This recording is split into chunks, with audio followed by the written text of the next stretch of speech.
Hey guys, स्वागत है आपका अपने चैनल ऑल एग्जाम एजुकेशन में। तो मैंने आपको कल सिलेबस बताया था कि जो कॉमन पेपर में जो हिस्ट्री का सिलेबस क्या था। मैंने ऑलमोस्ट 25 चैप्टर के आसपास में आपको बताया था कि इतना चैप्टर आपको कॉमन पेपर में पढ़ना है। तो चलिए हम स्टार्ट करते हैं। आज का जो हमारा पहला चैप्टर है, भारत में यूरोपियों का आगमन। तो चलिए उसको स्टार्ट करते हैं। भारत में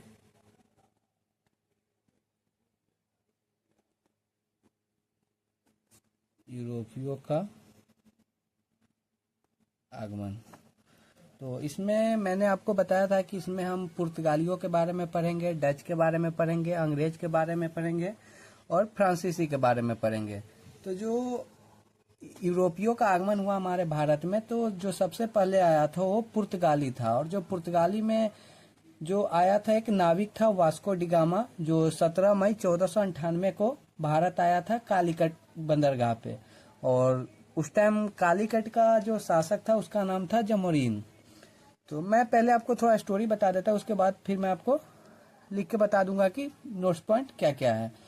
तो जब वो कालीकट आया था वास्को डिगामा, और उस टाइम कालीकट का शासक जो जमोरीन था, और जो एक कालीकट है अभी वर्तमान में केरल में स्थित है। और जो हमारे भारत में जो पुर्तगाली का पहला गवर्नर आया था उसका नाम था अल्मीडिया। और अल्मीडिया ने समुद्री व्यापार पर नियंत्रण स्थापित किया, और उसने कुछ नीति का यूज किया जिसको हम नीला पानी के नीति के नाम से भी जानते हैं। तो पहला गवर्नर जो अल्मीडिया था उसके बारे में बस इतना ही नोट पॉइंट है, इससे ज्यादा कुछ आएगा नहीं। और जो पुर्तगालियों का दूसरा गवर्नर जो था उसका नाम था अल्बुकर्क।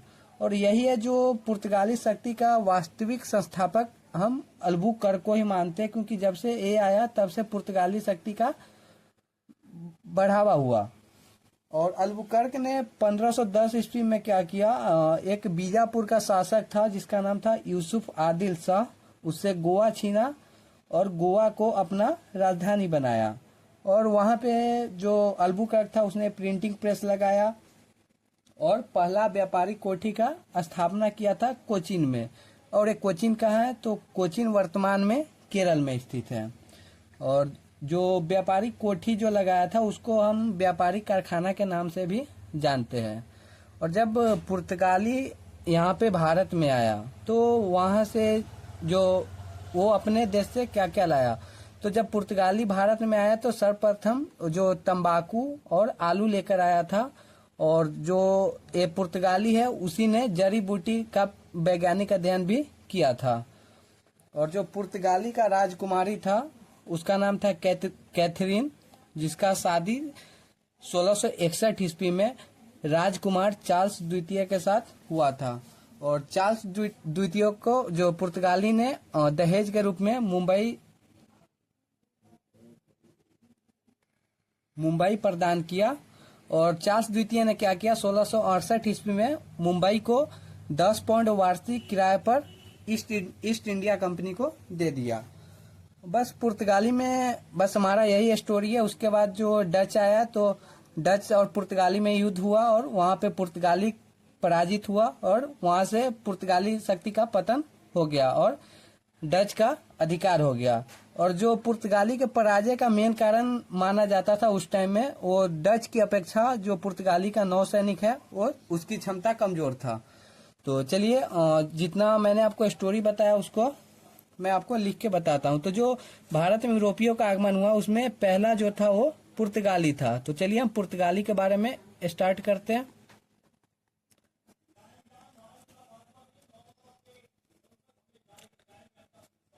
भारत आने वाला पहला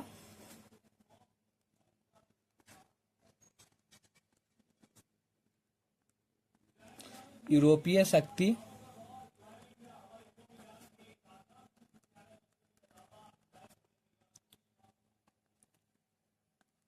पुर्तगाली था। और पुर्तगाली में कौन आया था, मैंने आपको बताया कि जो एक नाविक था वास्को डिगामा नाम का, वो 17 मई 1498 को आया था। तो भारत आने वाला पहला यूरोपीय शक्ति पुर्तगाली था।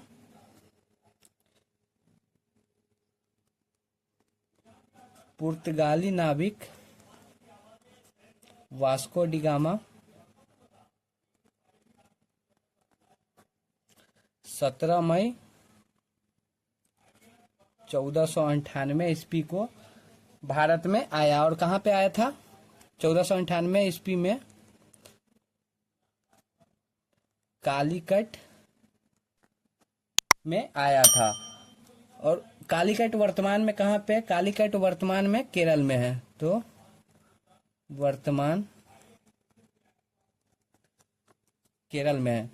1498 ईस्वी में कालीकट आया। और उस टाइम में कालीकट का जो शासक था उसका नाम था जमोरीन।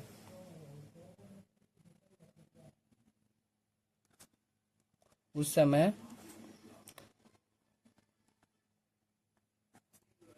कालीकट का शासक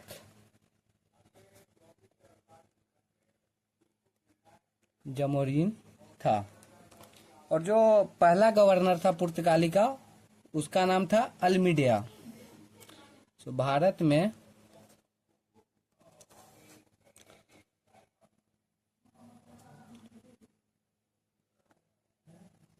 पुर्तगालियों का पहला गवर्नर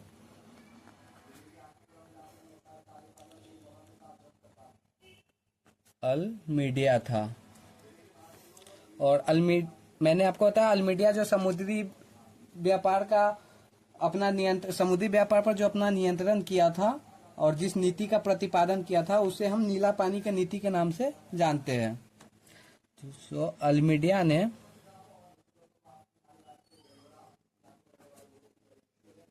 समुद्री व्यापार पर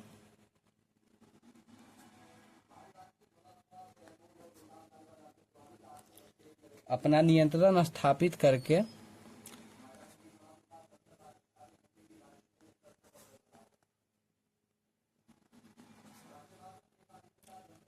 जिस नीति का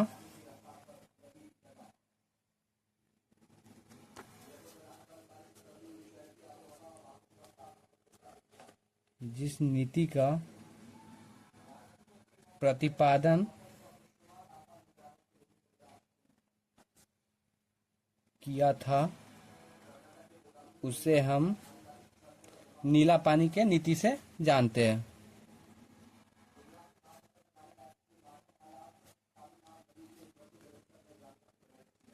नीति के नाम से जानते हैं।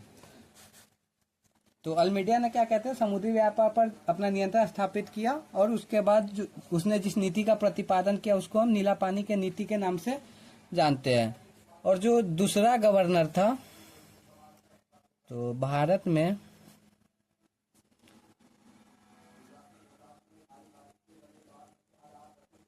पुर्तगालियों का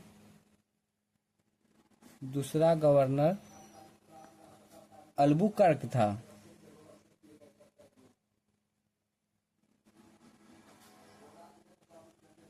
और ये अल्बुकर्क जो है, जब से ये गवर्नर बना तो इसी को पुर्तगाली शक्ति का वास्तविक संस्थापक माना जाता था। इसे पुर्तगाली शक्ति का वास्तविक संस्थापक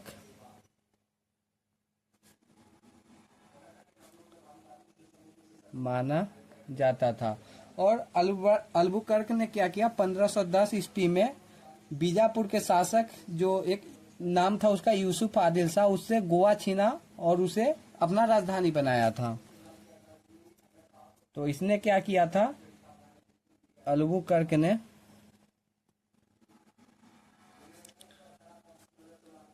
1510 ईस्वी में जो बीजापुर के शासक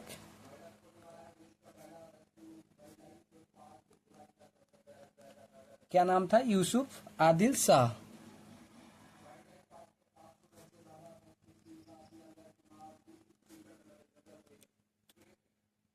से गोवा छीना था। तो उसने युद्ध करके बीजापुर के शासक से गोवा छीना और उसके बाद क्या किया कि गोवा जो पुर्तगालियों का राजधानी बन गया, तो छीना था। तो नेक्स्ट पॉइंट लिखते हैं, गोवा पुर्तगालियों की राजधानी थी।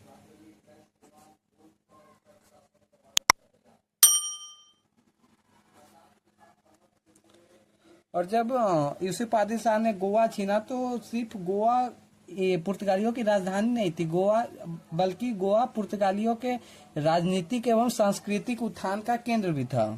तो चलिए उसको भी ऐड कर देते हैं, इसी में ऐड कर देते हैं। तो इस प्रकार गोवा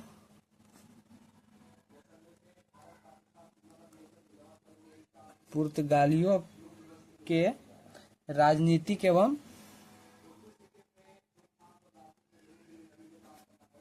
सांस्कृतिक उत्थान के केंद्र था।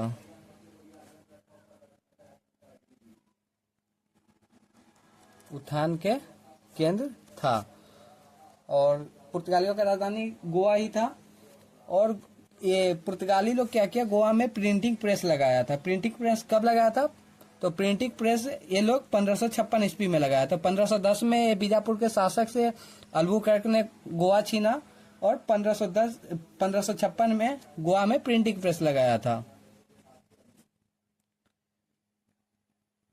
पुर्तगालियों ने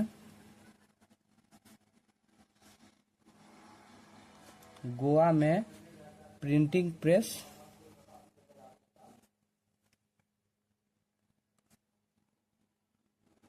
लगाया था। कब? 1556 ईस्वी में।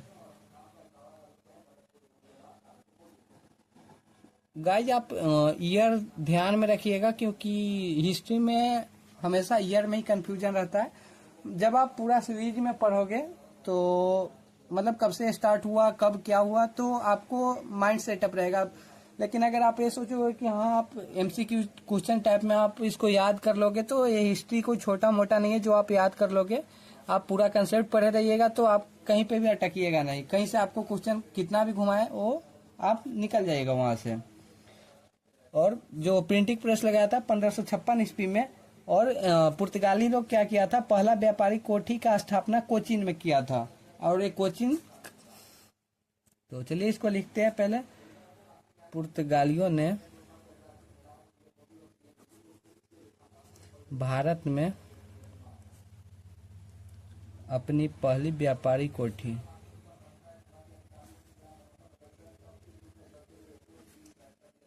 और व्यापारिक कोठी को हम व्यापारिक कारखाना के नाम से भी जानते हैं। तो चलिए व्यापारिक कोठी या व्यापारिक कारखाना, आप ये दोनों सेम ही हुआ।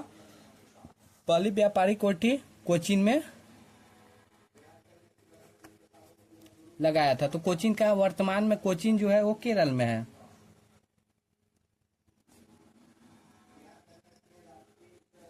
व्यापारिक कारखाना, पहली व्यापारिक कारखाना कोचीन में लगाया था।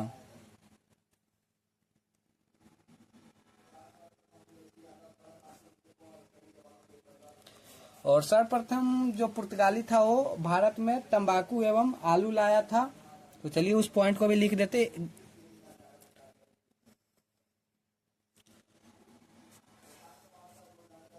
पुर्तगालियों ने ही भारत में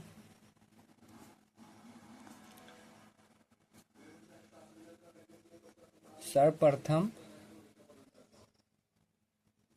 तंबाकू एवं आलू लाया था। और पुर्तगाली ही सर्वप्रथम भारत में जड़ी बूटी का वैज्ञानिक अध्ययन किया था। तो चलिए उस पॉइंट को भी लिख देते हैं। पुर्तगालियों ने ही भारत में सर्वप्रथम जड़ी बूटियों का वैज्ञानिक अध्ययन किया था।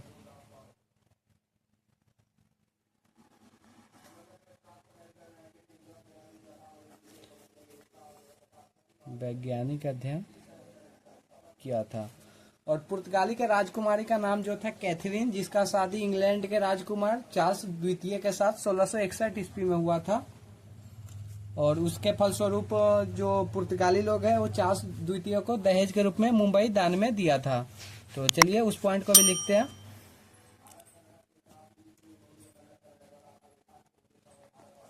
पुर्तगाल के राजकुमारी का नाम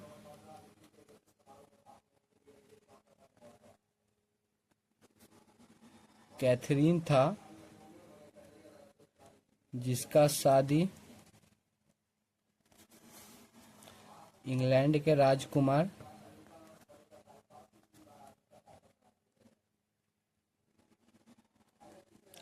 चार्ल्स द्वितीय के साथ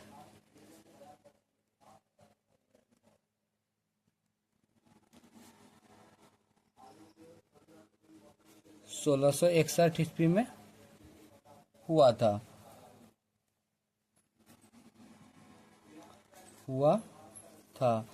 जिसके फलस्वरूप पुर्तगाली लोग दहेज के रूप में मुंबई चार्ल्स द्वितीय को दिया था। तो चलिए उसको लिखते हैं, जिसके फलस्वरूप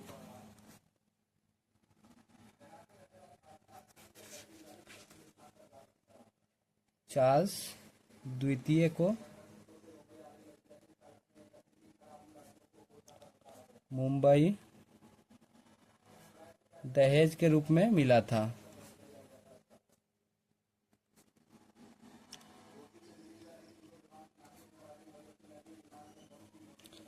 तो दहेज के रूप में मिला था। और चार्ल्स द्वितीय ने क्या किया, इस मुंबई को 10 पाउंड वार्षिक ब्याज की दर से ईस्ट इंडिया कंपनी को दे दिया।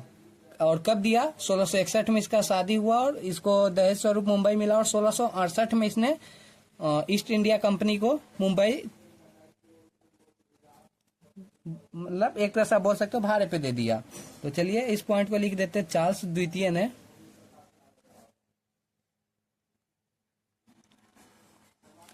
1668 ईस्वी में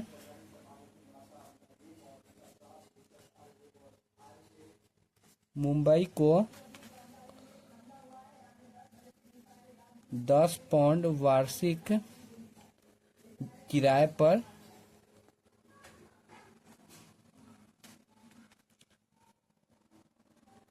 ईस्ट इंडिया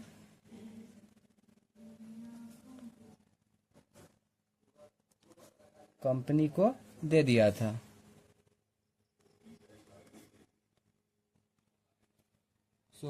पुर्तगाली के बारे में बस इतना ही है, इससे ज्यादा कुछ एग्जाम में आएगा नहीं आपका। और इसके बाद क्या हुआ कि डच का आगमन हुआ, और डच के आगमन होते ही पुर्तगाली और डच में युद्ध हुआ, जिसमें पुर्तगाली पराजय हो गया और वहां से डच शक्ति का स्टार्टिंग हुआ। और पुर्तगाली का जो पराजय का मेन कारण माना जाता था, डच की अपेक्षा उसकी जो नौसैनिक क्षमता था वो कम था, जिसके कारण पुर्तगालियों का हार हुआ। तो चलिए इसमें इसके बाद डच का आगमन हुआ, तो इस पॉइंट को लिख देते हैं। पुर्तगालियों के पराजय में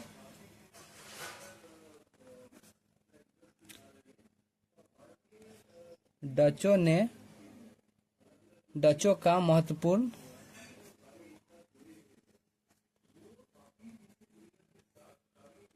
भूमिका था। तो क्या भूमिका था, मतलब क्या रीजन था जिससे पुर्तगाली का पराजय हुआ। तो चलिए उसको लिखते हैं कि पुर्तगाली के पराजय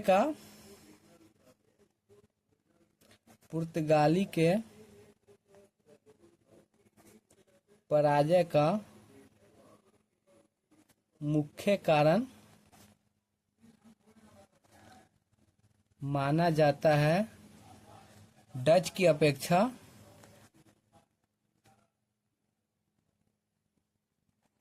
उसकी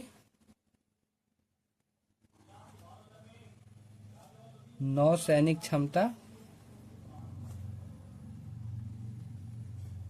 कमजोर होना।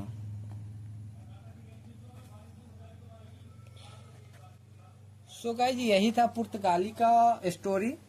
और पुर्तगाली में मतलब आप कोई भी हिस्ट्री का कोई भी चैप्टर अगर आप एक कहानी के तौर पे ध्यान में रखते हो तो वो हमेशा आपके माइंड में रहेगा, लेकिन आप अगर उसको याद करोगे तो आपके माइंड से हमेशा निकल जाएगा। तो इसमें जो जो इम्पोर्टेंट पॉइंट है वो मैं आपको बता देता हूँ कि भारत आने वाला पहला यूरोपीय शक्ति जो था वो पुर्तगाली था। और पुर्तगाली कहाँ आया था? तो कालीकट में आया था। कालीकट वर्तमान में कहाँ पे? केरल में है। और जो पुर्तगाली नाविक आया था उसका नाम क्या था? तो उसका नाम वास्को डी गामा है, जो 17 मई 1498 को भारत आया था। उस टाइम कालीकट का शासक कौन था? तो उस टाइम कालीकट का शासक जमोरीन था। पुर्तगालियों का पहला गवर्नर का नाम अल्मीडिया था, और अल्मीडिया ने समुद्री व्यापार पर अपना नियंत्रण स्थापित किया, और जिस नीति का पालन किया उसे हम नीला पानी की नीति से जानते हैं। दूसरा गवर्नर जो था अल्बुकर्क था, और इसे पुर्तगाली शक्ति का वास्तविक संस्थापक माना जाता था।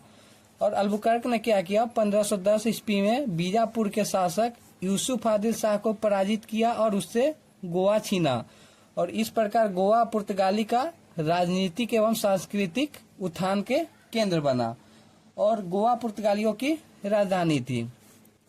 पुर्तगाली ने गोवा में प्रिंटिंग प्रेस लगाया था 1556 ईस्वी में, और पहला व्यापारी कोठी का स्थापना किया था कोचीन में। और कोचीन वर्तमान में कहाँ पे? तो वर्तमान में केरल में है।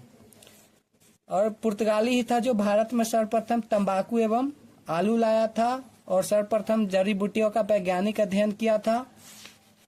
और जो पुर्तगाल के राजकुमारी का नाम कैथरीन था, जिसका शादी इंग्लैंड के राजकुमार चार्ल्स द्वितीय के साथ हुआ 1661 में, और चार्ल्स द्वितीय को मुंबई दहेज में मिला।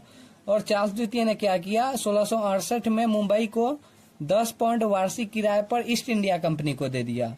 और उसके बाद पुर्तगाली का पराजय हुआ और डच का आगमन हुआ। तो पुर्तगाली के पराजय में डच का महत्वपूर्ण भूमिका क्या था? कि पुर्तगाली के पराजय में डच का महत्वपूर्ण भूमिका था, क्योंकि पुर्तगाली के बाद डच ही आया था। और पुर्तगाली के पराजय का जो मेन कारण था वो डच की अपेक्षा उसकी नौसैनिक क्षमता कमजोर होना।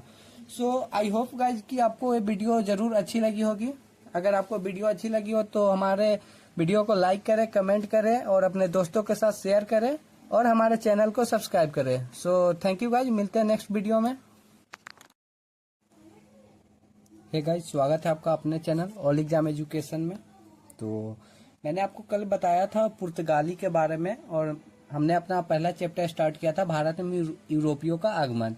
तो मैंने आपको कल पुर्तगाली के बारे में बताया था कि जो पहला यूरोपीय शक्ति भारत आने वाला पुर्तगाली था, और जितना उसमें पॉइंट था मैंने आपको सब पूरे डिटेल में बताया। तो चलिए आज का जो हमारा टॉपिक है वो है डच। तो मैंने कल बताया था कि जो पुर्तगाली और डच में युद्ध हुआ, उसके बाद पुर्तगाली का पराजय हुआ, और उसके पराजय का मुख्य कारण था डच की अपेक्षा उसकी नौसैनिक क्षमता का कमजोर होना। तो चलिए जब डच आया तो डच के बारे में मैं आपको कुछ बताता हूँ। पहले मैं स्टोरी बताता हूँ, उसके बाद आपको लिखवा दूंगा। तो डच लोग जो थे वो नीदरलैंड के रहने वाले थे, और नीदरलैंड को ही हम अभी हॉलैंड के नाम से भी जानते हैं। और जब डच भारत आया तो उसने गुजरात, बंगाल, बिहार एवं उड़ीसा में अपना व्यापारी कोठी का स्थापना किया था। और डच भारत में अपना पहला व्यापारी कोठी की स्थापना मुसलीपट्टनम नामक स्थान में किया था 1605 ईस्वी में। उसके बाद जो डच फिर से व्यापारी कोठी स्थापना किया हमारे बिहार में, जो कि पटना में 1632 ईस्वी में। और उसके बाद जब डच का शासन था तो उसके बाद अंग्रेज का भी आगमन हुआ, और उसके बाद डच और अंग्रेज के बीच में युद्ध हुआ 1759 ईस्वी में, जिसे हम बेदरा के युद्ध के नाम से भी जानते हैं। आप सुने होइएगा, अक्सर एग्जाम में क्वेश्चन आता है कि बेदरा का युद्ध कब और किसके बीच हुआ था, ऐसे करके क्वेश्चन रहता है। तो बेदरा का जो युद्ध था वो डच एवं अंग्रेजों के बीच हुआ था 1759 ईस्वी में। और बेदरा के युद्ध में क्या हुआ कि अंग्रेज लोग जो थे वो डच को पराजित कर दिए, और इस पराजय के साथ में ही डच का सफाया हो गया। और यहाँ पे जो डच का पराजय का मुख्य कारण था, अंग्रेज की अपेक्षा डच का जो नौसैनिक क्षमता था वो कमजोर था। और पुर्तगाली डच में भी क्या था कि डच की अपेक्षा पुर्तगाली का नौसैनिक क्षमता कमजोर था, लेकिन अंग्रेज और डच में जब युद्ध हुआ तो अंग्रेज की अपेक्षा डच का नौसैनिक क्षमता कमजोर था, जिसके कारण डच का पराजय हुआ, और उसके बाद डच का कहानी खत्म हो गया। तो चलिए मैं आपको बता देता हूँ, बस छोटा सा है डच के बारे में, बस इतना ही है। तो चलिए मैं आपको नोट्स लिखवा देता हूँ डच के बारे में। तो डच लोग जो थे वो नीदरलैंड के रहने वाले थे। डच लोग नीदरलैंड के रहने वाले थे, और नीदरलैंड को हम लोग अभी हॉलैंड के नाम से भी जानते हैं।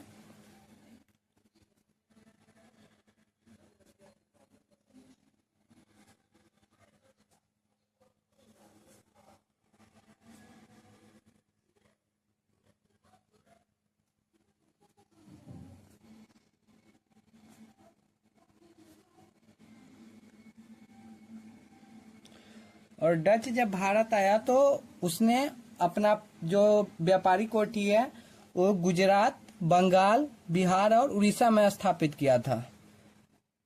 तो चलिए इस पॉइंट को लिखते हैं। डचों ने गुजरात, और गुजरात में कहाँ पे, तो गुजरात में जो कोरोमंडल के समुद्र तट है वहां पे, कोरोमंडल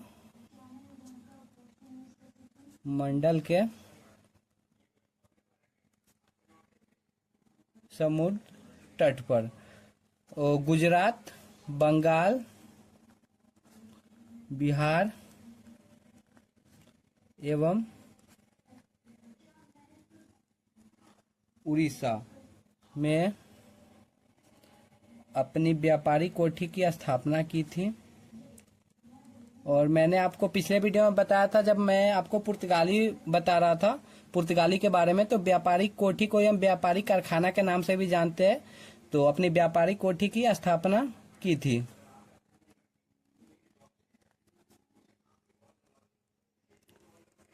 और जो भारत में अपना डच लोग पहला व्यापारी कोठी लगाया था वो मुसलीपट्टनम नामक स्थान पर लगाया था 1605 ईस्वी में।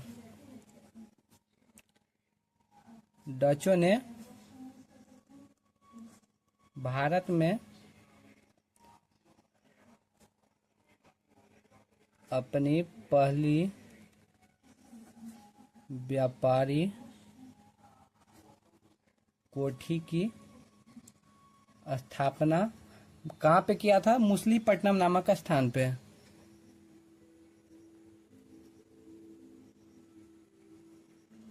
मुसलीपट्टनम नामक स्थान पर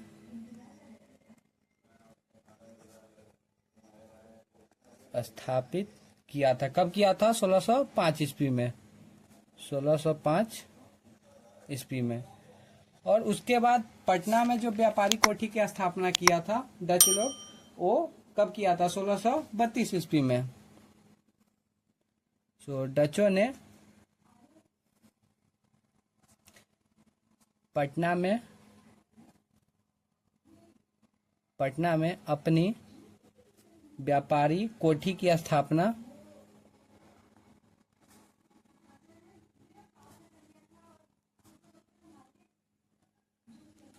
1632 ईस्वी में किया था।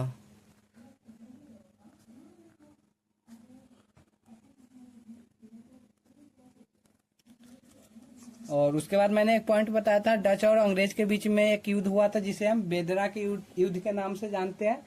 और जो बेदरा का युद्ध हुआ था वो कब हुआ था? तो वो 1759 ईस्वी में हुआ था। तो चलिए इस पॉइंट को लिखते हैं। डच एवं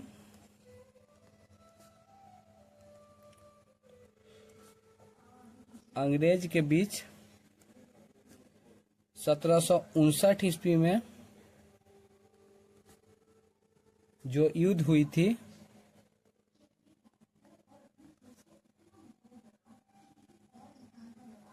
उसे हम बेदरा के युद्ध के नाम से जानते हैं।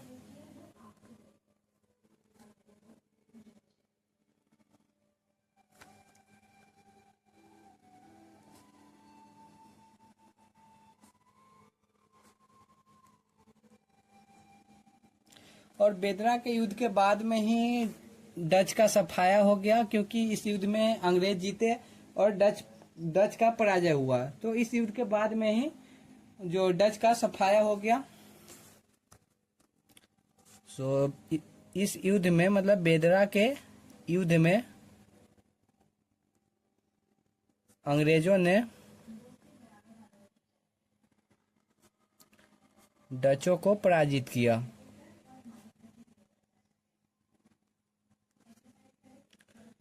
और जब डच हार गया तो वहां से उसका सफाया हो गया। सो इस पराजय के साथ ही भारत से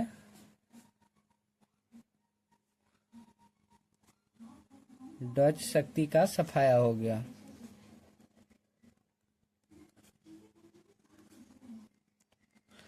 और जो डच युद्ध में हारे तो डच के पराजय का मुख्य कारण क्या था? तो जो डच के पराजय का मुख्य कारण था, अंग्रेज की अपेक्षा डच का जो नौ सैनिक क्षमता था वो कमजोर था।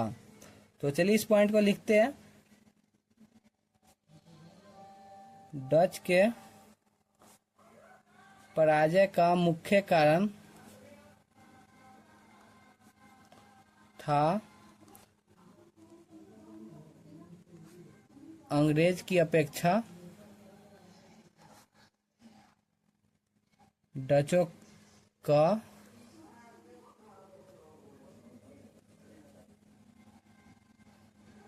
नौसैनिक क्षमता कमजोर होना।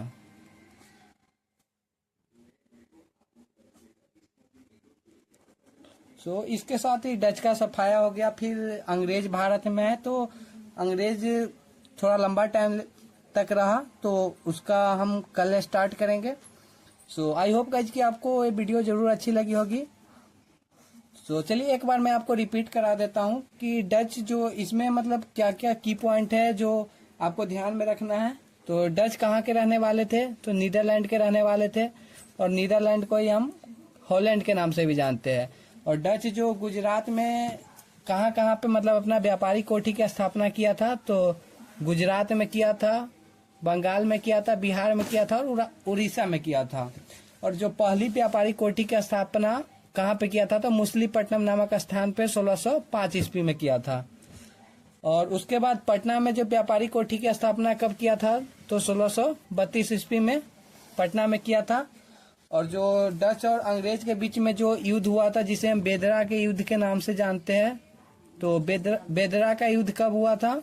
1759 ईस्वी में। और बेदरा के युद्ध के साथ ही डच शक्ति का सफाया होगा, क्योंकि इस युद्ध में डच का पराजय हुआ और अंग्रेज शक्ति यहाँ पे स्थापित हुआ। सो उसके बाद डच के पराजय का मुख्य कारण जो था वो अंग्रेज की अपेक्षा डचों का नौसैनिक क्षमता कमजोर होना। सो आई होप गाइज कि आपको ये वीडियो जरूर अच्छी लगी होगी। और अगर ये वीडियो आपको अच्छी लगी तो हमारे वीडियो को लाइक करें, कमेंट करें और अपने दोस्तों के साथ शेयर करें और हमारे चैनल को सब्सक्राइब करें। सो थैंक यू गाइज, मिलते हैं नेक्स्ट वीडियो में। हे गाइज, स्वागत है आपका अपने चैनल ऑल एग्जाम एजुकेशन में। तो पिछले वीडियो में मैंने आपको डच के बारे में बताया था कि डच कहाँ के रहने वाले थे और जब भारत में आए तो कहाँ पे अपना व्यापारिक कोठी की स्थापना की, और जितना पॉइंट था वो मैंने आपको बताया था। और ये भी बताया था कि डच और अंग्रेज के बीच में जो 1759 में जो युद्ध हुई थी उसे हम बेदरा के युद्ध के नाम से जानते हैं। और ये क्वेश्चन बहुत इंपॉर्टेंट है क्योंकि ये कई बार कई एग्जाम में रिपीटेड हो चुका है। तो जो मैंने पहले वीडियो में आपको पुर्तगाली के बारे में बताया था, फिर उसके बाद नेक्स्ट वीडियो में मैंने आपको डच के बारे में बताया था। तो जो हमारा आज का लेक्चर है वो है अंग्रेज के बारे में।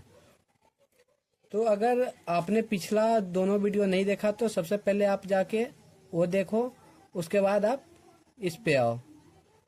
तो अंग्रेज के बारे में मैं पहले आपको कुछ स्टोरी बता देता हूँ, उसके बाद मैं आपको नोट्स भी लिखवा दूंगा।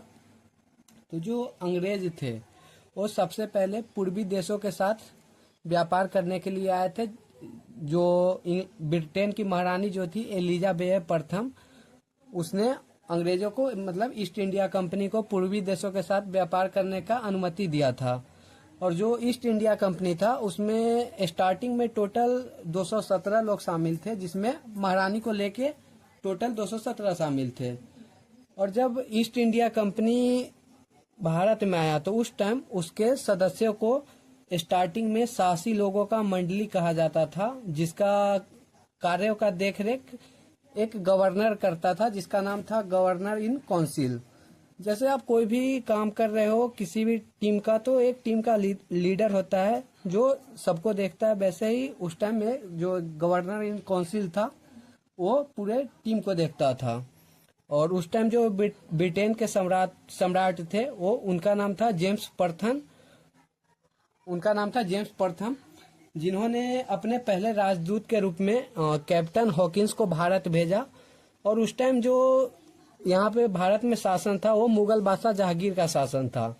और जहांगीर ने क्या किया कि कैप्टन हॉकिंस को खान की उपाधि प्रदान किया और उसे 400 रुपया मनसब प्रदान किया। तो ये मनसब जो वर्ड है वो अरब भाषा से लिया गया है, जिसका अर्थ होता है स्थिति और पद। जो मुगल प्रशासन में उस टाइम बहुत ही मतलब अच्छा पोस्ट था, वो कैप्टन हॉकिंस को जहांगीर ने प्रदान किया।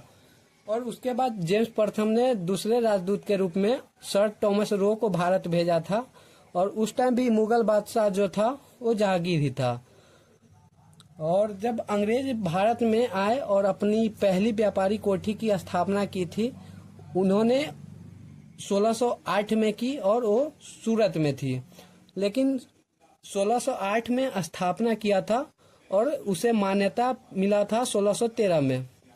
और जो पूर्वी भारत में अपना पहला व्यापारी कोठी की स्थापना अंग्रेजों ने किया था उड़ीसा में। और उड़ीसा में कहाँ? उड़ीसा में बालासोर नामक स्थान पर किया था और 1633 ईस्वी में किया था। वो पूर्वी भारत में किया था। और दक्षिण भारत में जो अपना व्यापारी कोठी का स्थापना किया था मुसलीपट्टनम नामक स्थान पे 1611 ईस्वी में। और उसके बाद अंग्रेज जो हुगली में अपना व्यापारी कोठी का स्थापना किया था 1651 में।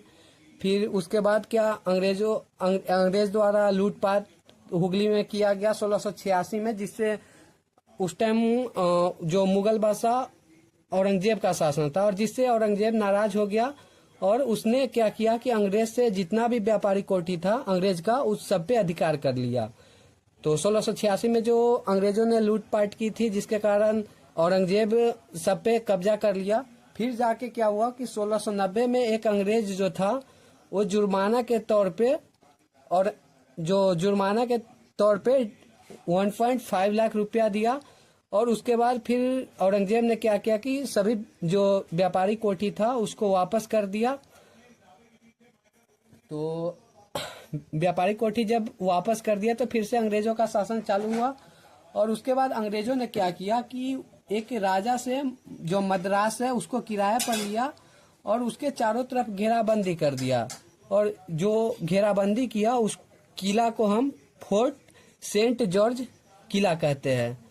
और अंग्रेजों ने 3 जगह से जमींदारी प्राप्त की और वहां पे कारखाना लगाया और उस कारखाने को घेर दिया। और वो जो कारखाना घेरा उसको हम फोर्ट विलियम जो किला है वो कहलाया। और जो फोर्ट विलियम था उसके आसपास में बहुत जो कारखाना स्थापित किया, जिससे बहुत ही घनी आबादी वहां पे हो गई, जो आगे चलकर कलकत्ता कहलाया। तो एक क्वेश्चन आता है कि कलकत्ता की स्थापना किसने किया? तो कलकत्ता की स्थापना जब अंग्रेज आया था उसी टाइम हुआ था 1690 ईस्वी में। और जो अंग्रेज ने किया था उसका नाम था जॉब चार्नक। तो उसने कलकत्ता का स्थापना किया 1690 ईस्वी में। लेकिन जब औरंगजेब के बाद फर्रुखसियर मुगल बादशाह बना तो उसने एक मतलब बोल सकते हो कि पागल वाला निर्णय लिया। 1717 ईस्वी में उसने क्या किया कि अंग्रेजों को सारी व्यापारिक सुविधा प्रदान कर दिया। और सुविधा के तौर पे उसने क्या क्या दिया, तो अंग्रेज को ये मतलब सुविधा दे दिया कि वो 3000 रुपया वार्षिक भुगतान देकर पूरे बंगाल पे निःशुल्क व्यापार कर सकता था। और उसके बाद फिर अंग्रेजों ने क्या किया, कलकत्ता और जो उसके आसपास का जमीन था उसको किराए पर ले लिया। और उसके बाद 10,000 रुपया वार्षिक भुगतान देकर सूरत में भी व्यापार करने लगा। वो सब फर्रुखसियर जो था उसने आदेश दिया कि हाँ 10,000 रुपया दो वार्षिक पे और पूरा सूरत में तुम निःशुल्क व्यापार कर सकते हो। और उसके बाद फर्रुखसियर ने क्या किया कि अंग्रेज के जो मतलब कंपनी था टकसाल, उसको हिंदी में आप बोल सकते हो, उसमें जो सिक्का बनाया जाता था उसको मुगल साम्राज्य में चलाने का आदेश दे दिया। तो ये 3-4 पॉइंट जो फर्रुखसियर ने किया, जिसको आप कंपनी का मैग्ना कार्टा के नाम से भी बोल सकते हो, कि ये जो उसका निर्णय था, जिसके बाद से अंग्रेज लगभग टोटल भारत पे कब्जा कर लिया। और बस यही स्टोरी था अंग्रेज का। उसके बाद पहले इतना मैं आपको बताता हूँ, फिर फ्रांसीसी आया, तो अंग्रेज और फ्रांसीसी के मध्य युद्ध हुआ, फिर अंग्रेजों का सिख के साथ युद्ध हुआ, तो वो सब मैं आगे बताऊंगा। तो चलिए स्टार्ट करते हैं अंग्रेज के बारे में। तो जो ब्रिटेन की महारानी थी,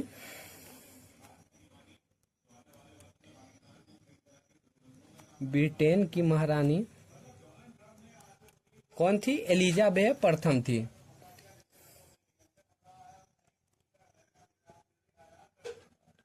एलिजाबेथ प्रथम ने ईस्ट इंडिया जो कंपनी था, ईस्ट इंडिया कंपनी को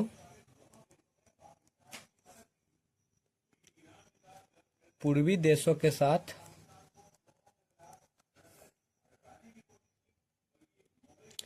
व्यापार करने की अनुमति दी।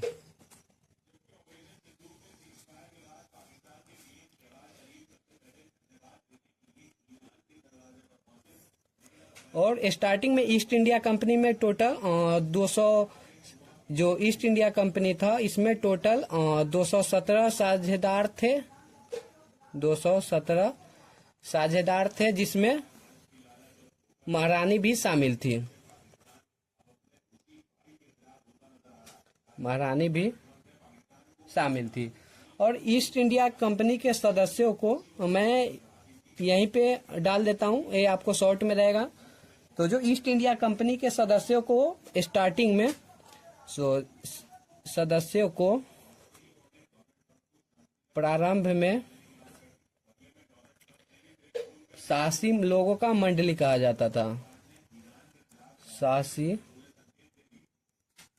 लोगों का मंडली कहा जाता था। और इसका देखरेख कौन करता था? तो इसका देखरेख गवर्नर इन काउंसिल करता था, जिसका देखरेख गवर्नर इन काउंसिल करता था। तो ये जो ईस्ट इंडिया कंपनी के बारे में मैंने आपको शॉर्ट में ही बता दिया, कि जो ईस्ट इंडिया कंपनी में स्टार्टिंग में 217 साझेदार थे, जिसमें महारानी भी शामिल थी। और ईस्ट इंडिया कंपनी के सदस्यों को स्टार्टिंग में शासी लोगों का मंडली कहा जाता था, जिसका देखरेख गवर्नर इन काउंसिल करता था। तो चलिए नेक्स्ट पॉइंट आपको बताते हैं। जो और उस टाइम ब्रिटेन के जो सम्राट थे, ब्रिटेन के सम्राट वो कौन थे? तो जेम्स प्रथम। जेम्स प्रथम ने अपने पहले राजदूत के रूप में किसको भेजा था? तो कैप्टन हॉकिंस को भेजा था। रूप में कैप्टन हॉकिंस को भारत भेजा था। भारत भेजा था। और उस टाइम जो मुगल बादशाह वहाँ जो भारत में जिसका शासन था, वो था मुगल बादशाह जहांगीर। उस समय मुगल बादशाह जहांगीर था।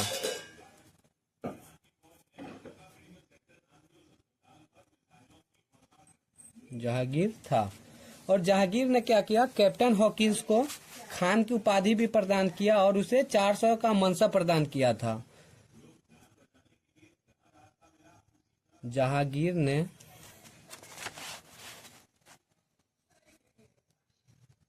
कैप्टन हॉकिंस को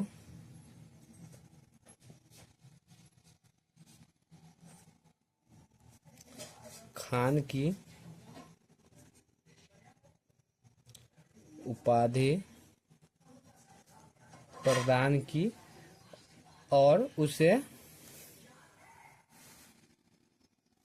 400 का मनसब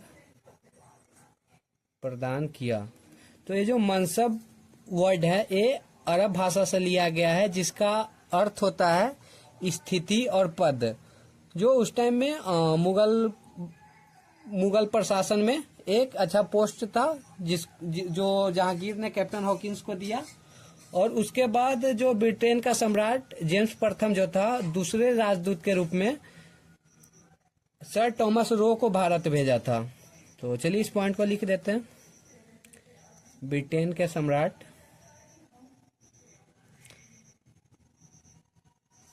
जेम्स प्रथम ने दूसरे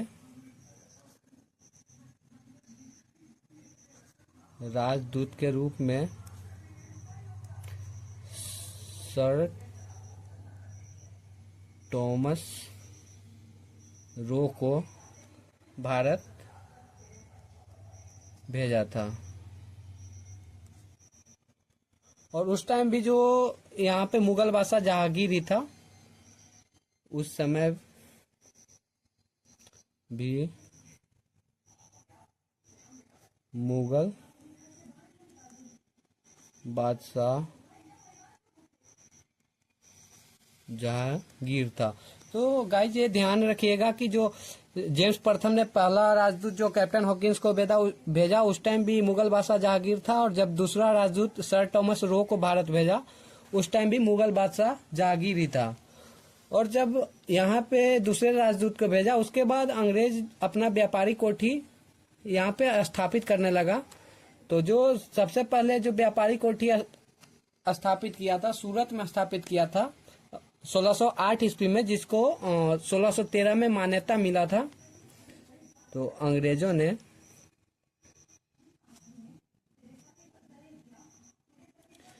भारत में अपनी पहली व्यापारी कोठी, मैंने आपको पहले भी बताया था, व्यापारी कोठी को हम व्यापारी कारखाना के नाम से भी जानते हैं। तो व्यापारी कोठी की स्थापना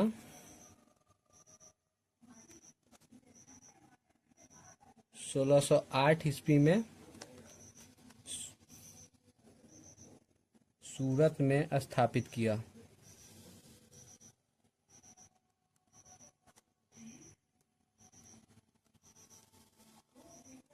और इसे मान्यता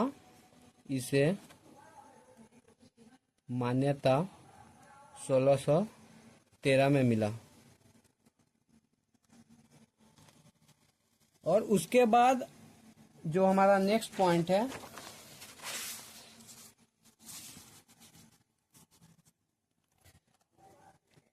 जब अंग्रेज 1608 में सूरत में स्थापित किया और उसको मान्यता 1613 में मिला, और इधर पूर्वी भारत में जो व्यापारी कोठी की स्थापना किया था वो उड़ीसा में किया था, और जो 1633 ईस्वी में किया था। तो नेक्स्ट पॉइंट हमारा जो है, अंग्रेजों ने पूर्वी भारत में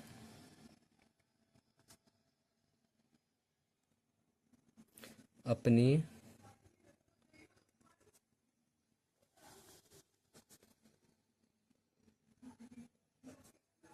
पहली व्यापारी कोठी की स्थापना कहाँ किया था? उड़ीसा में।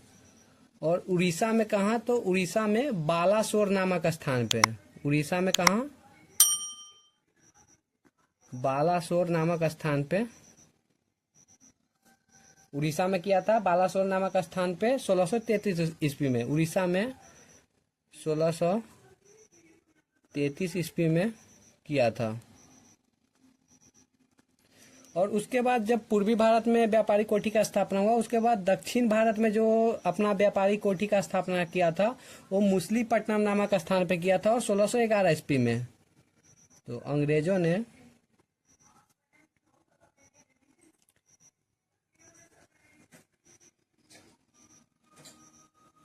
दक्षिण भारत में अपनी पहली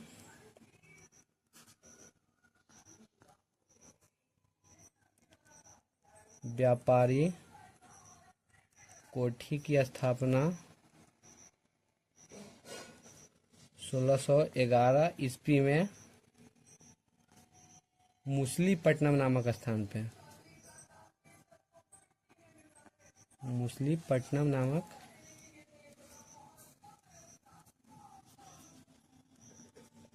स्थान पर किया था। गाइस ये सब पहला व्यापारी कोठी है, क्योंकि जो हमारा भारत है वो उत्तरी भारत, दक्षिणी भारत, पूर्वी भारत, पश्चिमी भारत ऐसे बटा हुआ है। तो पूर्वी भारत में जो व्यापारी कोठी का स्थापना किया था उड़ीसा में बालासोर नामक स्थान पे 1633 में किया था, और दक्षिण भारत में जो व्यापारी कोठी का स्थापना किया था वो 1611 ईस्वी में मुसलीपट्टनम नामक स्थान पे किया था। और उसके बाद जो हुगली में इसने अपना व्यापारी कोठी का स्थापना किया, उसके बाद धीरे धीरे करके वो अपना वहाँ पे घेराबंदी किया और वहीं से कोलकाता का स्थापना हुआ। तो हुगली में जो व्यापारी कोठी की स्थापना किया था वो किया था 1651 ईस्वी में। तो अंग्रेजों ने 1651 ईस्वी में हुगली में अपनी व्यापारी कोठी की स्थापना की थी, कोठी की स्थापना की थी। और 1651 में व्यापारी कोठी की स्थापना किया, और 1686 में अंग्रेज लोग क्या किया कि हुगली में लूटपाट मचाना शुरू किया, जिससे नाराज होकर उस टाइम जो मुगल बादशाह था औरंगजेब था, और उसने क्या किया कि जितना व्यापारी कोठी था सब पे कब्जा कर लिया। तो अंग्रेजों ने 1686 ईस्वी में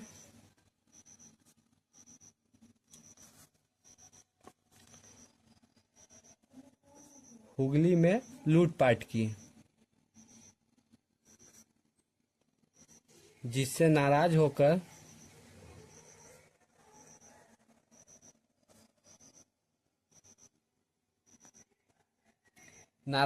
जो मुगल बादशाह औरंगजेब था, मुगल बादशाह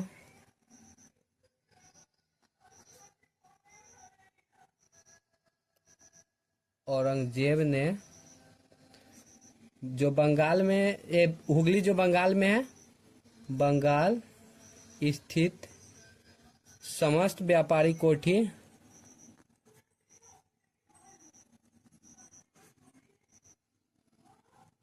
पर अधिकार कर लिया।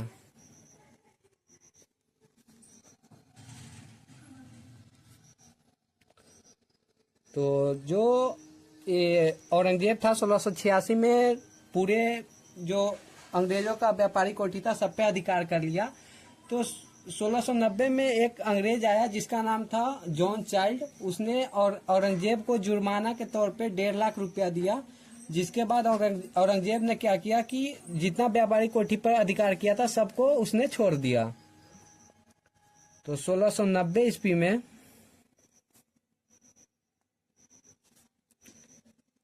अंग्रेज जॉन चाइल्ड ने जुर्माना के तौर पर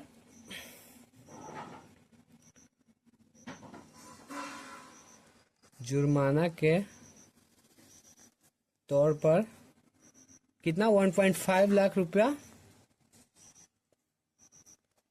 किसको दिया? औरंगजेब को दिया।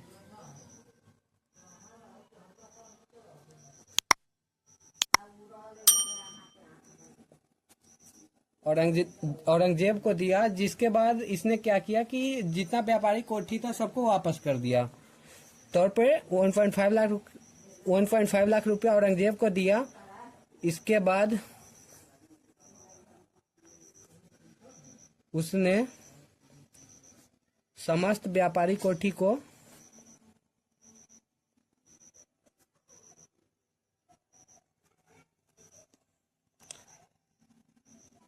वापस कर दिया।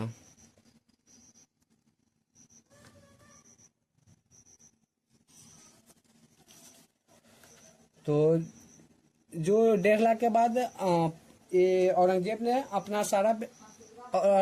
ने जितना व्यापारी कोठी पर अधिकार किया था सबको वापस कर दिया। और उसके बाद फिर से यहाँ पे अंग्रेज अपना काम करने लगे। उसके बाद अंग्रेजों ने क्या किया कि चंद्रगिरी के राजा से मद्रास किराए पर लिया। तो अंग्रेजों ने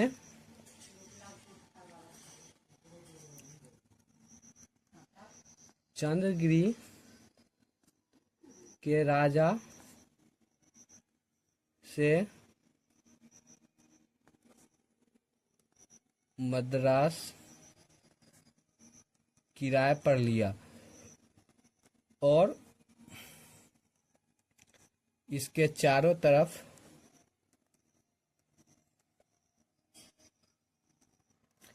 घेराबंदी किया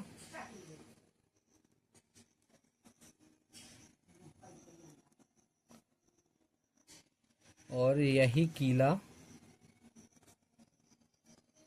और जो घेराबंदी करने के बाद जो घेराबंदी किया उसके बाद जो एक किला था वो फोर्ट सेंट जॉर्ज कहलाया। तो और यही किला फोर्ट सेंट जॉर्ज कहलाया।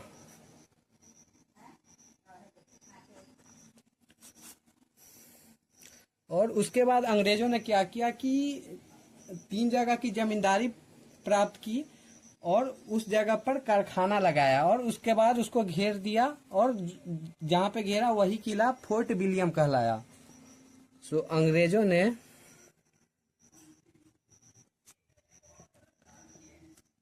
कौन कौन से जगह पे लिया था, तो कौन कौन से जगह की जमींदारी ली थी, तो एक था जो इसमें सुल्तान टी और दूसरा था कालीघाट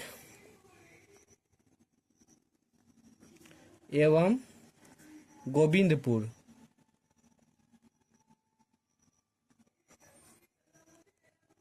की जमींदारी प्राप्त की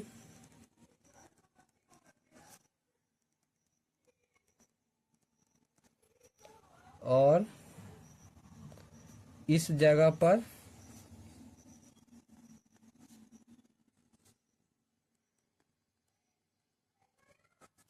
कारखाना लगाया।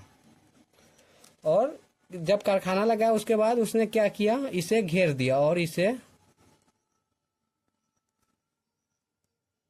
घेर दिया। यही किला फोर्ट विलियम कहलाया। फोर्ट विलियम कहलाया। और उसके बाद जो फोर्ट विलियम जो था वहां पे कारखाना लगाया तो वहां पे घनी आबादी बसने लगी और जो आगे चलकर कलकत्ता कहलाया। तो चलिए इस पॉइंट को भी आपको लिख देते हैं। फोर्ट विलियम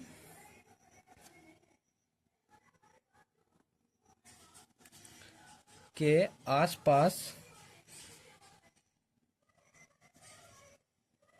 इतनी घनी आबादी हो गई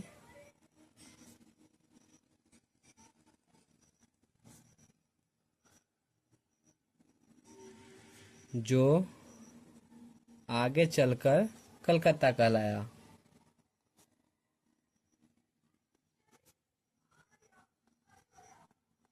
आगे चलकर कलकत्ता कहलाया। तो यहाँ से आपको ये तो मालूम चल गया कि कलकत्ता का जो स्थापना था वो अंग्रेजों ने किया था और कब किया था, तो 1690 ईस्वी में, और जिसने किया था उनका नाम था जॉब चार्नाक। तो इस पॉइंट को भी लिख देते हैं।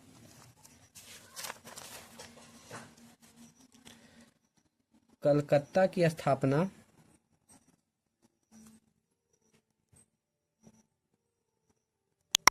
1690 ईस्वी में अंग्रेज जॉब चार्नाक ने किया था।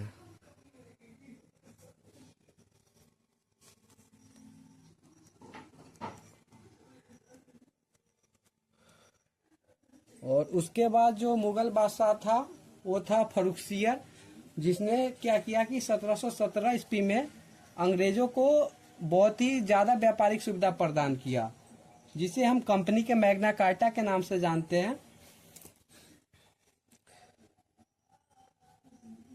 मुगल बादशाह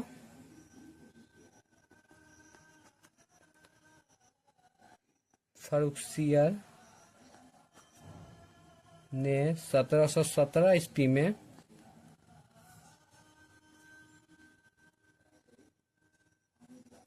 अंग्रेजों को जो व्यापारिक सुविधा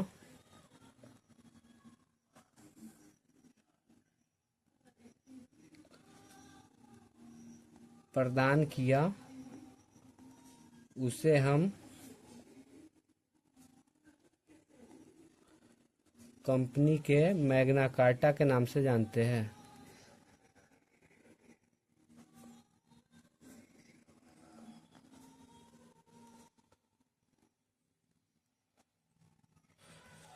तो इसने क्या किया कि जो व्यापारिक सुविधा प्रदान कर दिया अंग्रेजों को, तो वो क्या क्या था चलिए वो भी मैं आपको बता देता हूँ। तो जो इसने व्यापारिक सुविधा प्रदान किया था, तो इसने क्या किया, जो पहला व्यापारिक सुविधा क्या दिया कि अंग्रेज जो है वो 3,000 रुपया वार्षिक भुगतान देकर पूरे बंगाल पे निःशुल्क व्यापार कर सकता था। तो अंग्रेज 3,000 रुपया वार्षिक भुगतान देकर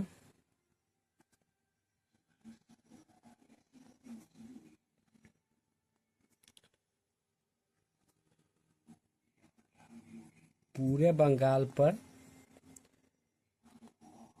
निःशुल्क व्यापार कर सकता था। निःशुल्क व्यापार कर सकता था। और जो इसने दूसरा क्या सुविधा अंग्रेजों को दे दिया कि जो कलकत्ता के आसपास का जमीन था उसको अंग्रेज किराए पर ले सकता था। तो अंग्रेज कलकत्ता एवं उसके आसपास के जमीनों को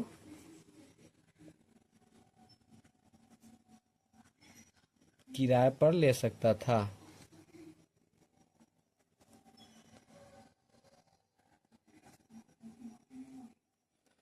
और इसने एक और सुविधा प्रदान किया था, एक नहीं दो और सुविधा प्रदान किया था, जिसमें जो तीसरा सुविधा क्या था, इसने क्या दिया अंग्रेजों को कि 10,000 रुपया वार्षिक भुगतान देकर अंग्रेज सूरत में व्यापार कर सकता था। तो अंग्रेज 10,000 रुपया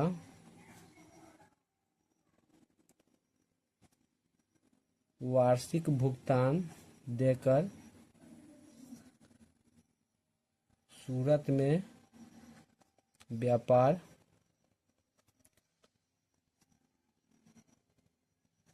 कर सकता था।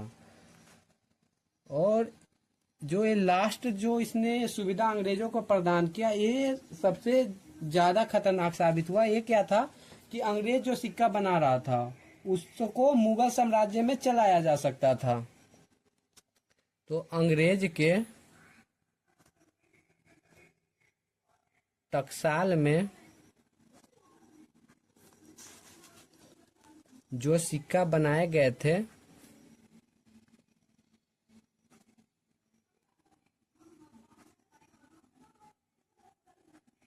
उसे मुगल साम्राज्य में चलाया जा सकता था।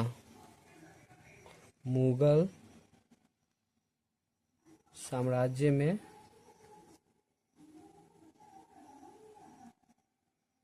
चलाया जा सकता था। तो ये 4 सुविधा प्रदान किया था फर्रुखसियर ने, जो बहुत ही खतरनाक साबित हुआ। और उसके बाद लगभग अंग्रेज पूरे बंगाल पे कब्जा कर लिए और वहाँ पे जितना था वो अपने मन से सब चीज करने लगे। और उसके बाद जो अंग्रेजों ने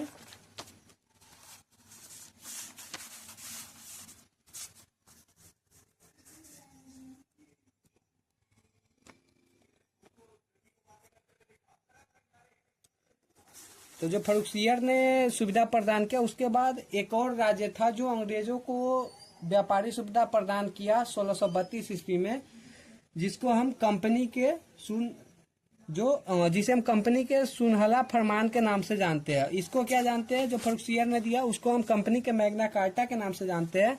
लेकिन एक राज्य था गोलकुंडा राज्य। गोलकुंडा राज्य ने 1632 ईस्वी में अंग्रेजों को जो सुविधा प्रदान किया था, अंग्रेजों को जो सुविधा प्रदान किया उसको हम किस नाम से जानते हैं? उसको हम कंपनी के सुनहला फरमान के नाम से जानते हैं। उसे हम कंपनी के सुनहरा फरमान के नाम से जानते हैं। तो गाइस ये बहुत ही वीवीआई पॉइंट है, इसको आप हमेशा ध्यान में रखिएगा कि गोलकुंडा राजे ने जो 1632 ईस्वी में जो सुविधा प्रदान किया उसको हम सुनहरा फरमान के नाम से जानते हैं। तो चलिए एक बार मैं आपको रिकॉल करा देता हूँ। वैसे वीडियो बहुत लंबा होने लगा तो मैं आपको रिकॉल करवा देता हूँ कि ब्रिटेन की महारानी उस टाइम कौन थी। तो ब्रिटेन की महारानी थी एलिजाबेथ प्रथम, जिसने ईस्ट इंडिया कंपनी को पूर्वी देशों के साथ व्यापार करने की अनुमति दी। तो ईस्ट इंडिया कंपनी में उस टाइम जो 217 साझेदार थे, जिसमें महारानी भी शामिल थी। और स्टार्टिंग में उस ईस्ट इंडिया कंपनी के सदस्यों को शासी लोगों का मंडली कहा जाता था, जिसका देखरेख कौन करता था? गवर्नर इन काउंसिल करता था।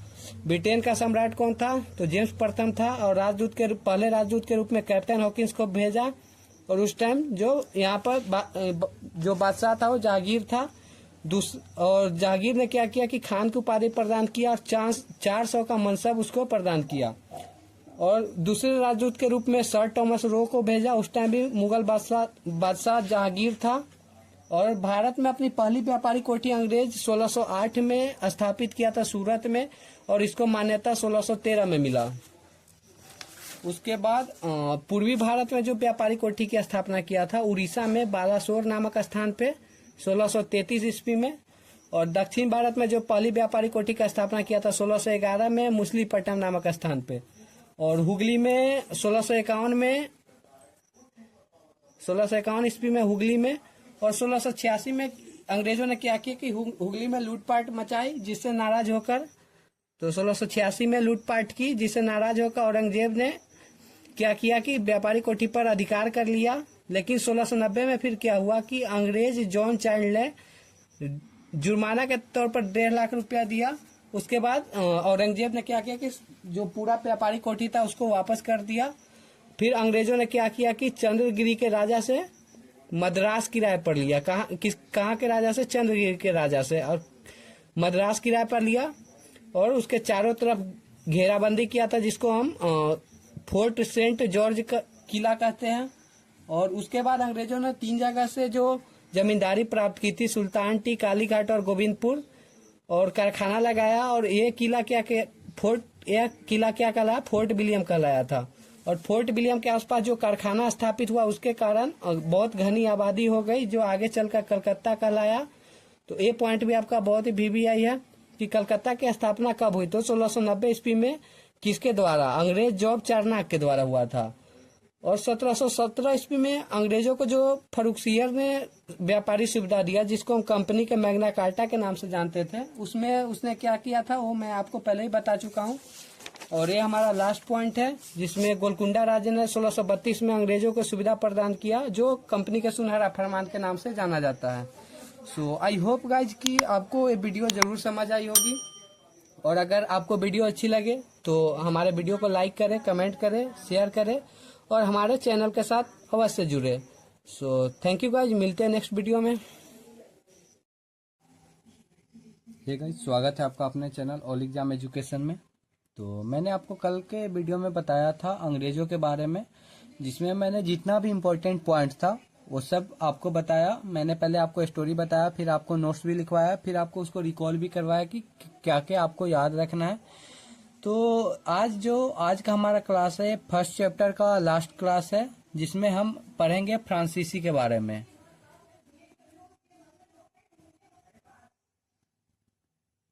फ्रांसीसी के बारे में तो पहले क्लास में हम लोगों ने देखा था पुर्तगाली के बारे में, फिर हमने देखा डच के बारे में, फिर हम लोगों ने देखा अंग्रेजों के बारे में। तो जो आज का क्लास है वो फ्रांसीसी के बारे में। तो इसमें मैं आपको कुछ ज़्यादा नहीं बताऊंगा, इसमें आज हम बस ये देखते हैं कि हाँ फ्रांसीसी ईस्ट इंडिया कंपनी का स्थापना कब हुआ था। और पिछले जो 3 लेक्चर में मैंने आपको पुर्तगाली, डच और अंग्रेज के बारे में बताया था, उसमें मैंने आपको एक पॉइंट जानबूझ के छोड़ा था, क्योंकि मैं सोच रहा था वो टोटल पॉइंट को लास्ट में लिखा दूंगा कि जो ईस्ट इंडिया कंपनी था, तो पुर्तगाली ईस्ट इंडिया कंपनी अलग था, अंग्रेजी ईस्ट इंडिया कंपनी अलग था, डच ईस्ट इंडिया कंपनी अलग था और फ्रांसीसी ईस्ट इंडिया कंपनी अलग था। तो इसकी स्थापना कब हुई थी ये मैंने आपको पिछले वीडियो में छोड़ा था, क्योंकि मैं सोच रहा था इसको एक साथ ही बताऊं। तो चलिए स्टार्ट करते हैं। जो फ्रांसीसी ईस्ट इंडिया कंपनी का स्थापना जो हुआ था वो 1664 में हुआ था। तो उस टाइम जो था फ्रांस के जो सम्राट थे वो कौन था? लुई 14वां। आपने हिस्ट्री में लुई 14वां और लुई 16वां के बारे में सुना होगा। तो जो उस टाइम जो फ्रांस का सम्राट था वो लुई 14वां था और उसका एक मंत्री था जिसका नाम था कोलबर्ट। उसी के अनुरोध पर 1664 में फ्रांसीसी ईस्ट इंडिया कंपनी का स्थापना हुआ था। और जो फ्रांसीसी था वो भारत में अपना पहला व्यापारिक कोठी स्थापित किया था सूरत में, जो था 1668 ईस्वी में। और उसके बाद फ्रांसीसी जो था 1690 और 1691 ईस्वी में चंद्रनगर में व्यापारिक कोठी का अपना स्थापना किया। और चंद्रनगर अभी कहाँ, वर्तमान में कहाँ पे? तो वर्तमान में जो चंद्रनगर है वो कोलकाता में है। तो चलिए आज के क्लास में मैं आपको कुछ ज्यादा नहीं बताऊंगा। कल हम फिर से एक नया चैप्टर स्टार्ट करेंगे जिसमें अंग्रेज एवं फ्रांसीसियों के मध्य जो संघर्ष हुआ था, जिसमें प्रथम मैं आपको बताऊंगा प्रथम कर्नाटक युद्ध के बारे में, द्वितीय कर्नाटक युद्ध और तृतीय कर्नाटक युद्ध के बारे में बताऊंगा। तो ये नेक्स्ट चैप्टर में बताएंगे, क्योंकि अगर ये टोटल को मर्ज करेंगे तो बहुत लंबा जाएगा। तो इसलिए मैं आज का जो लेक्चर है वो छोटा होगा। तो चलिए स्टार्ट करते हैं। तो जो फ्रांस के सम्राट जो थे, फ्रांस के सम्राट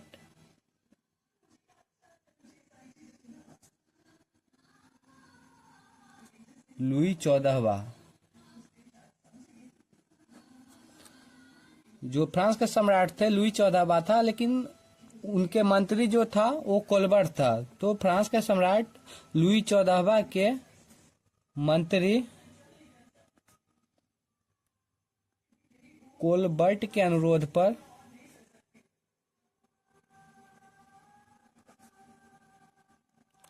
1664 ईस्वी में फ्रांसीसी ईस्ट इंडिया कंपनी की स्थापना हुई थी।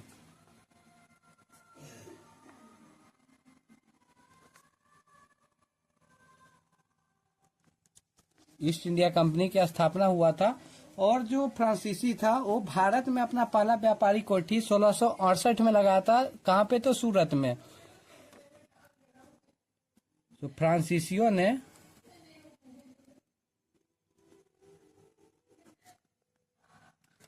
भारत में अपनी पहली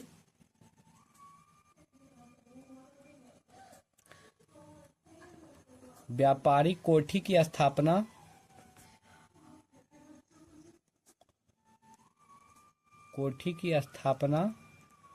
1668 ईस्वी में सूरत में स्थापित की थी।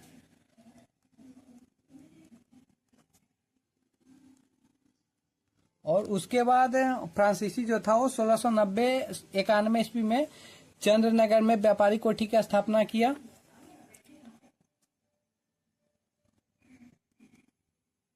फ्रांसीसियों ने 1690-1691 ईस्वी में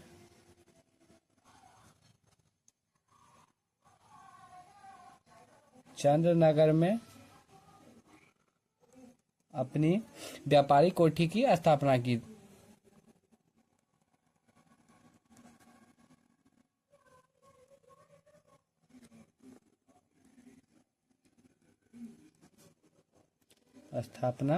थी। और ये जो चंद्रनगर है वो वर्तमान कहाँ पे? कोलकाता में है। वर्तमान कोलकाता में। और तो चलिए, मैंने जो पिछले लेक्चर का कुछ पॉइंट छोड़ा था उसको मैं आपको नोट्स करवा देता हूँ। तो सबसे पहले जो पुर्तगाली आया था भारत में, तो पुर्तगाली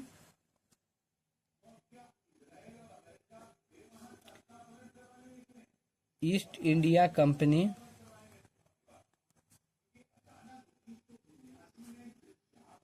की स्थापना कब हुई थी? 1498 ईस्वी में।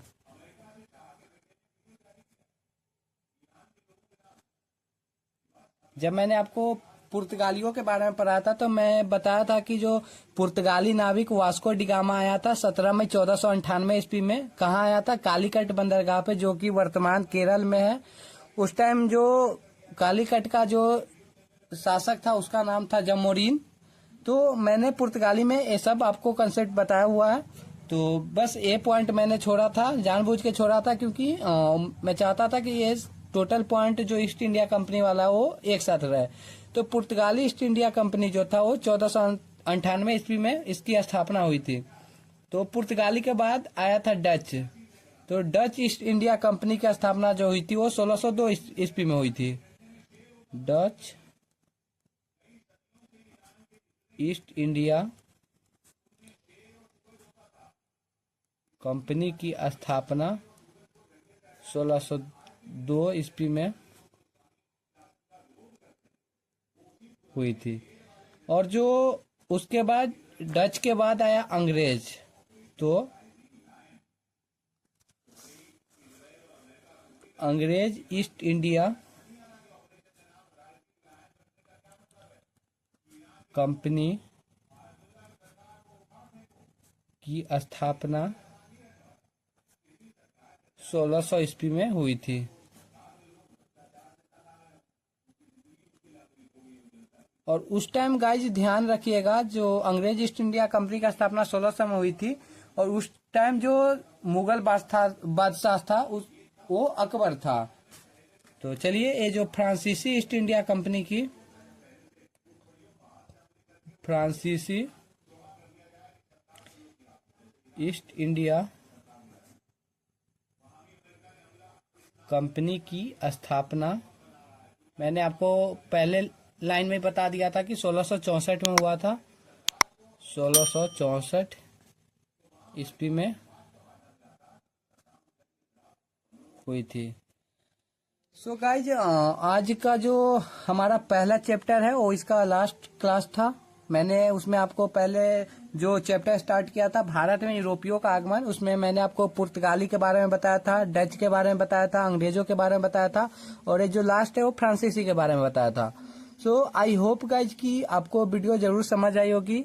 और अगर आपको मेरी वीडियो अच्छी लगी हो तो हमारे वीडियो को लाइक करें, कमेंट करें, शेयर करें और हमारे चैनल को सब्सक्राइब करें। सो थैंक यू गाइज, मिलते हैं नेक्स्ट वीडियो में।